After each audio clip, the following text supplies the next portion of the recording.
بخاری شریف میں حدیث ہے، قاضی ایاز مالکی رحمۃ اللہ علیہ نے بڑی تفصیل سے لکھی ہے، راوی حضرت انس بن مالک ہیں۔ ایک بندہ بڑی دور سے آیا نبی پاک صلی اللہ علیہ وسلم کی زیارت کے لیے، بڑی دور سے۔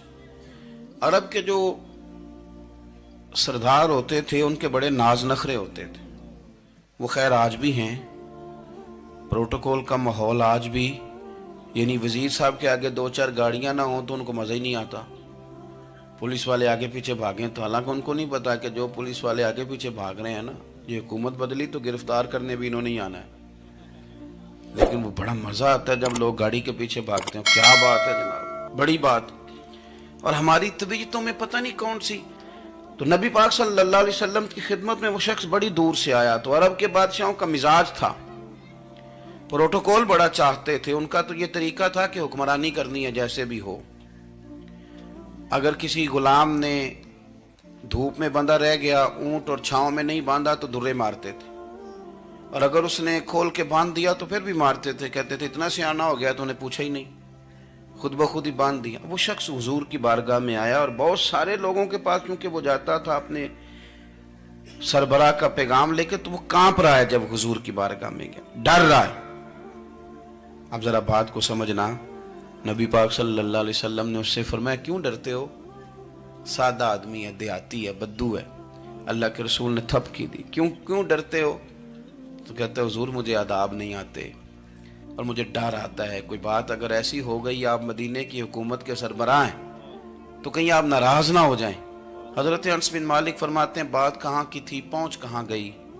جب اس نے یہ کہا نا کہ آپ تو حکومت کے سربراہ ہیں، کہیں کوئی غلطی نہ مجھ سے ہو جائے، تو نبی پاک کی آنکھوں میں آنسو آ گئے، حضور رونے لگے، اور نبی پاک صلی اللہ علیہ وسلم فرمانے لگے نہ بھائی، تو کسی حکومت کے سربراہ کے پاس نہیں آیا، نہ تو اس بیٹے کے پاس آیا ہے جس کی ماں گوشت کے خشک ٹکڑے کھا کے بھی گزارا کر لیتی۔ میں تو ایک غریب ماں کا بیٹا ہوں۔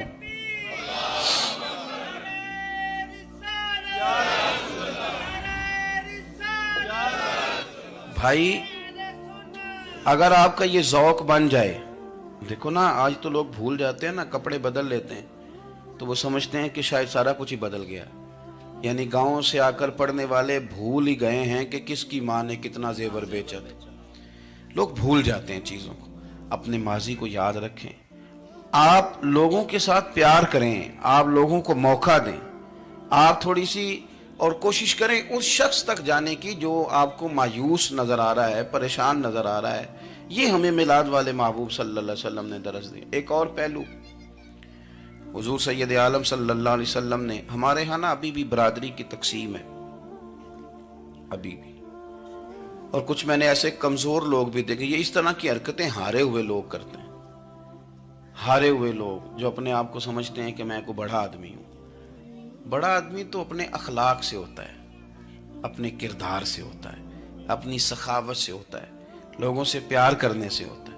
باقی یہ کہ بیٹھ کے کہانی سنانا کہ میں بڑا کچھ کرتا ہوں، تو جو کچھ کرتا ہوتا ہے اسے سنانے کی کوئی ضرورت ہے؟ ایک اور بہت سارے لوگ آپ تعزیت کرنے جائیں نا والد کے انتقال کے بعد، تو ان بیچاروں کو بتانا پڑتا ہے کہ ابا جی میرے بغیر دوائی نہیں کھاتے تھے۔ تو میں کہتا ہوں اگر تیرے بغیر نہیں کھاتے تھے پھر بتانے کی ضرورت نہیں، پھر تو سارے گاؤں کو پتا ہوگا کہ تیرے بغیر نہیں کھاتے تھے۔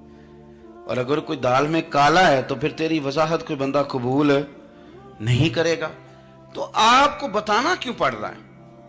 اور آپ بار بار اس بات کا ذکر کیوں کر رہے ہیں کہ ہم بہت بڑے قبیلے کے ہیں؟ صاحب اگر آپ بڑے قبیلے کے ہیں تو پتہ ہوگا سارے علاقے کو آپ کتنا لوگوں کا خیال کرتے ہیں، آپ کس قدر محبت کرتے ہیں، آپ کا انداز کریمانہ کس طرح کا، پھر آپ کو بتانے کی کوئی ضرورت نہیں ہوتی، پھر خود بخود خبر ہوتی ہے۔ حضرت سیدنا ابو ذر غفاری رضی اللہ تعالیٰ عنہ، قبیلہ بنو غفار ایک بڑی شاخ تھی قبیلوں میں سے، جو لوگ اس زمانے میں مالدار قبیلوں سے تعلق رکھتے تھے ان میں سے ایک بڑا نام تھا۔